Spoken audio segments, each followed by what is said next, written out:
नमस्कार दोस्तों, आज हम एक रोमांचक यात्रा पर निकल रहे हैं जहां हम उत्तर प्रदेश के कमलापुर से हिमाचल प्रदेश के खूबसूरत शहर हमीरपुर तक सफ़र करेंगे। रास्ते में हम कई अद्भुत स्थानों से गुजरेंगे जैसे कि मेरठ, करनाल, अम्बाला एरोसिटी, खरड़, मनाली, 4 लेन। चलिए इस यात्रा की शुरुआत करते हैं। हमने सुबह सुबह अपनी यात्रा शुरू की। उत्तर प्रदेश के सुंदर ग्रामीण इलाकों से गुजरते हुए हमारा पहला पड़ाव था मेरठ।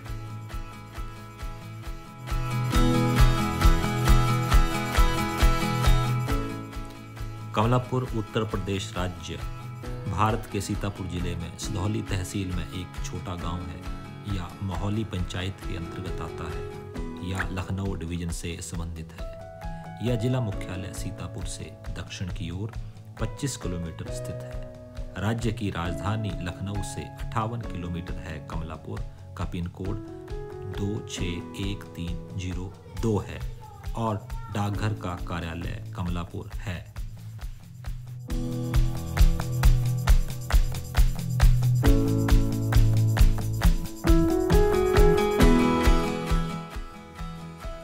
सीतापुर अपनी पौराणिक एवं ऐतिहासिक पृष्ठभूमि के कारण भारत में प्रसिद्ध है। इसके नाम का कोई आधिकारिक विवरण नहीं है, लेकिन पारंपरिक कहावतों के अनुसार सीतापुर को भगवान राम की पत्नी सीता के रूप में जाना जाता है। ऐसा कहा जाता है कि तीर्थ यात्रा के दौरान वह भगवान राम के साथ इसी स्थान पर रुकी थी।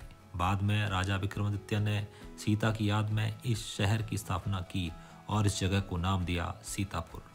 अबुल फजल की आईने अकबरी के अनुसार अकबर के शासनकाल में इस स्थान को चटियापुर या चितियापुर कहा जाता था। प्राचीन इतिहास के अनुसार यह स्थान मगध के शिशुनाग साम्राज्य में शामिल था। नंद और मौर्यों के पतन के बाद यह क्षेत्र शुंग वंश के अधिकार में आ गया। शुंग शैली की कुछ मिट्टी की मूर्तियां सिधौली तहसील से प्राप्त हुई हैं। इसी प्रकार मिश्रिक तहसील के बड़ेसर में भी गुप्तकालीन कुछ छोटी छोटी मूर्तियां प्राप्त हुई हैं। नैमिषारण्य का पवित्र स्थान, जो कि गोमती के बाएं तट पर स्थित है, एक तीर्थ स्थल है जहां महर्षि वेदव्यास ने पुराणों की रचना की थी।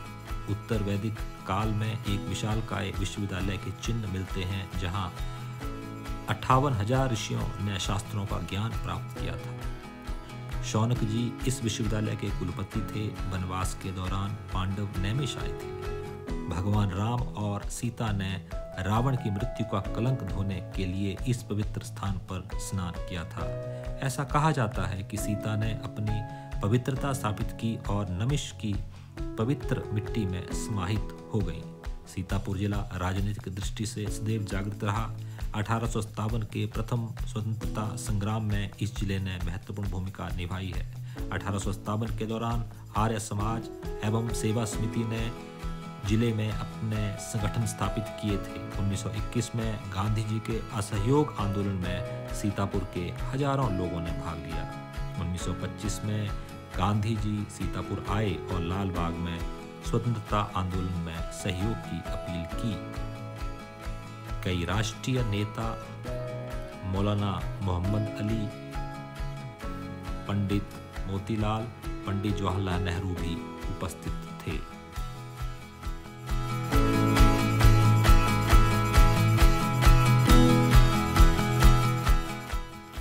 शाहजहांपुर शहर से जुड़ने वाले 2 मजार हैं। एक मजार शहीद अहमद उल्लाह शाह का है, 1857 के संघर्ष का एक महान स्वतंत्रता सेनानी, और दूसरा शाहिद अशफाकुल्लाह खान काकोरी कांड का है। मौलवी अहमद उल्लाह शाह ने फैजाबाद यूपी से अपना संघर्ष शुरू किया। वहां से वह शाहजहांपुर में आए। उनका जीवन शाहजहांपुर में समाप्त हुआ। 70 साल बाद अशफाकुल्लाह खान ने ब्रिटिश सरकार के खिलाफ संघर्ष शुरू किया।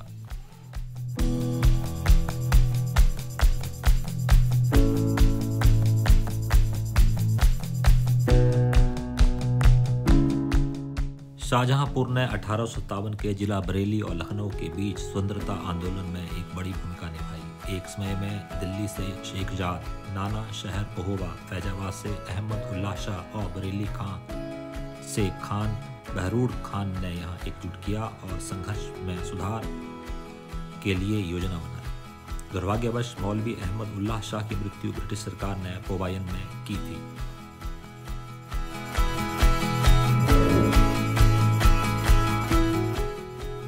अगस्त 1925 को चंद्रशेखर आजाद, बिस्मिल, अशफाकुल्ला खान और लाहरी ने काकोरी रेलवे स्टेशन के निकट सरकारी फंड को लूट लिया। 26 दिसंबर 1925 40 व्यक्तियों को इस मामले में गिरफ्तार किया गया। राम प्रसाद बिस्मिल, अशफाकुल्ला खान, रोशन सिंह, प्रेम किशन खन्ना, बनवारी लाल, हरगोविंद, इंद्रभूषण, जगदीश और बनारसी शाहजहांपुर से थे। ब्रिटिश सरकार ने 19 दिसंबर 1927 को यह मामला तय किया। श्री राम प्रसाद बिस्मिल को गोरखपुर की जेल में लटका दिया गया। श्री अशफाकुल्ला खान को फैजाबाद की जेल में लटका दिया गया और श्री रोशन सिंह ने मलका इलाहाबाद की जेल में फांसी दी। यह स्वतंत्रता सेनानियों के एक महान प्रतिवादक थे और स्वतंत्रता आंदोलन में शाहजहांपुर के थे।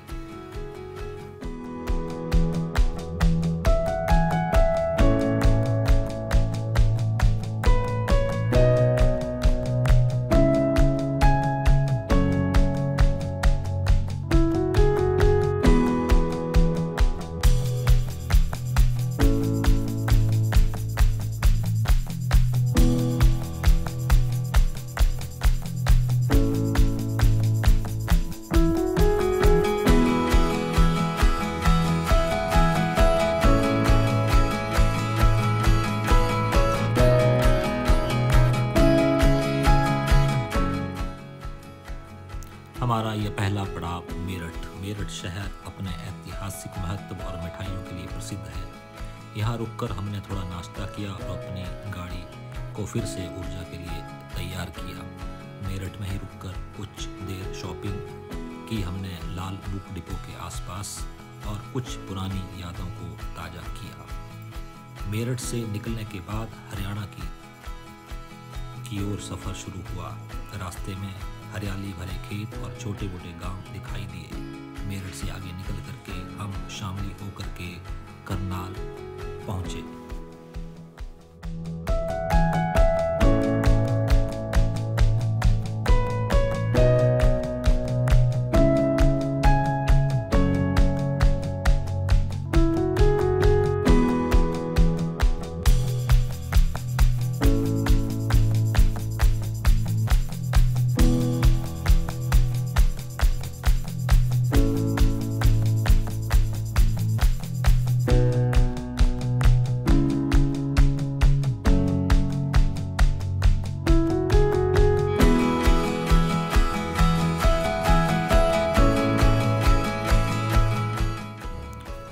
मेरठ दो पवित्र नदियों गंगा और यमुना के बीच बसा हुआ है। मेरठ पश्चिमी उत्तर प्रदेश का विकासोन्मुख व्यापारिक केंद्र है।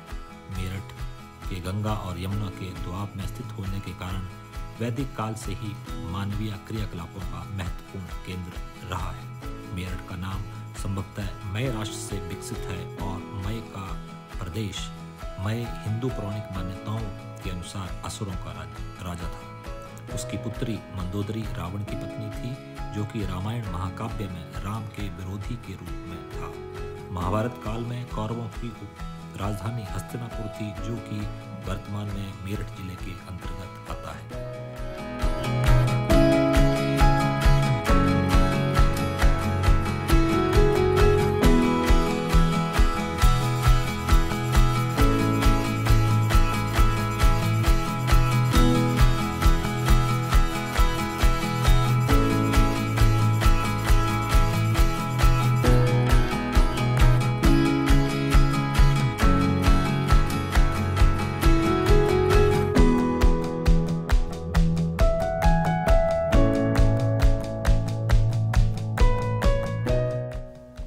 मेरठ को भारत का खेल नगर भी कहते हैं, जिसका की कारण यहाँ पर विशाल खेल उद्योग का होना है। यहाँ के अन्य बड़े उद्योग चीनी मिलें और इलेक्ट्रॉनिक से संबंधित हैं। मेरठ और निकट स्थित मोदी नगर राष्ट्रीय राजधानी के निकट एक बड़े शैक्षणिक केंद्र के रूप में भी जाने जाते हैं।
गढ़मुक्तेश्वर का एक लंबा और शानदार इतिहास है जो अभी के युग से पहले का है। महाभारत और भागवत पुराण जैसे प्राचीन हिंदू साहित्य के अनुसार गढ़मुक्तेश्वर का हजारों साल पहले निर्माण किया गया था। जब हस्तिनापुर साम्राज्य था, इसे पांडवों की राजधानी हस्तिनापुर का एक पुराना हिस्सा माना जाता है। अब के समय में गढ़मुक्तेश्वर घूमने की जगह है। यह भारत की राजधानी दिल्ली से लगभग 120 किलोमीटर दूर है।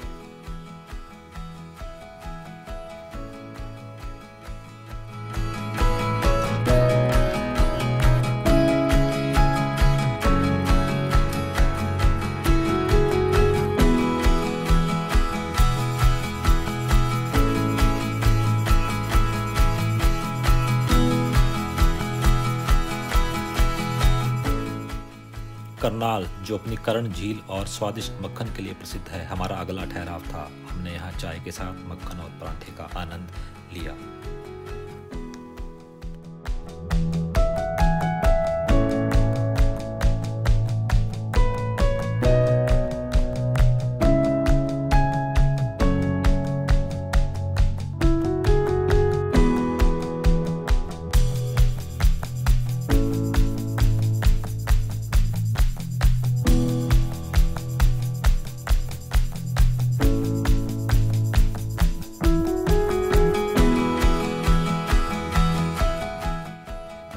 करनाल से अंबाला का रास्ता बेहद शानदार है। यह शहर अपने ऐतिहासिक गुरुद्वारों और कपड़ा बाजारों के लिए मशहूर है। यहाँ हमने थोड़ी देर के लिए रुककर गुरुद्वारा साहब में मत्था टेका और आगे बढ़े।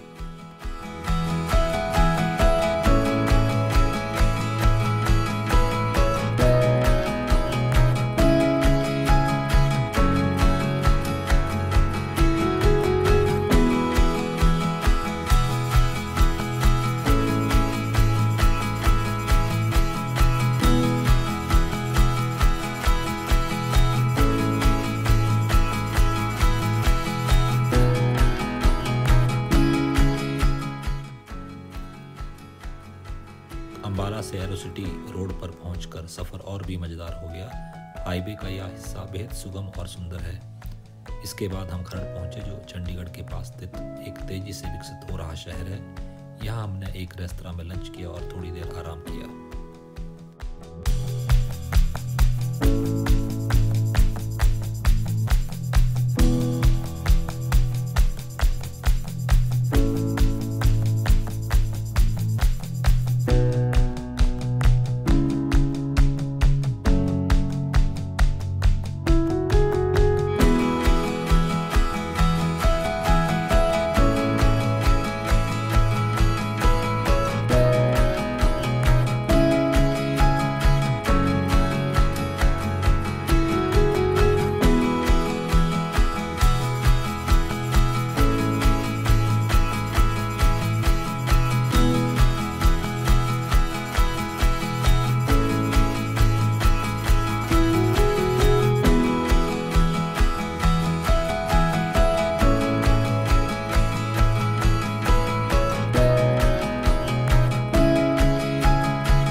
खरड़ से हम हिमाचल की ओर बढ़े। मनाली 4 लेन पर ड्राइव करना एक अद्भुत अनुभव था। रास्ते में पहाड़ों की ठंडी हवा और प्राकृतिक नज़ारे देखकर मन मंत्रमुग्ध हो गया। हिमाचल में प्रवेश करते ही मौसम और ठंडा हो गया। कुछ घंटों के सफर के बाद हम हमीरपुर पहुंचे।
हमीरपुर हिमाचल प्रदेश का एक शांत और खूबसूरत शहर है। यहाँ की ताज़ी हवा और पहाड़ों की शांति ने हमारी सारी थकान मिटा दी। इस यात्रा ने हमें भारत के विविध और सांस्कृतिक और भौगोलिक सौंदर्य का अनुभव कराया।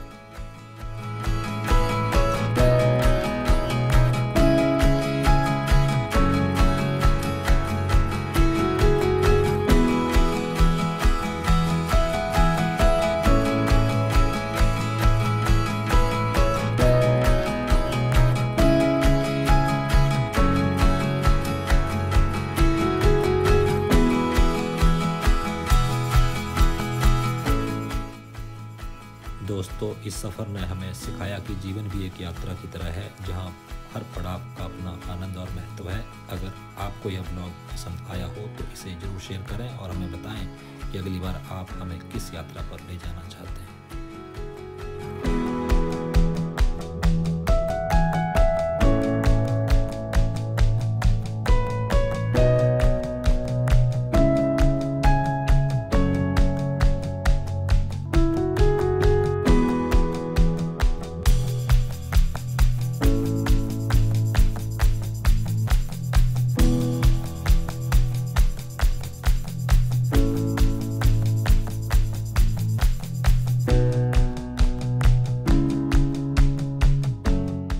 तो मिलते हैं अगले ब्लॉग में, तब तक के लिए बाय बाय दोस्तों, ख्याल रखिए अपना।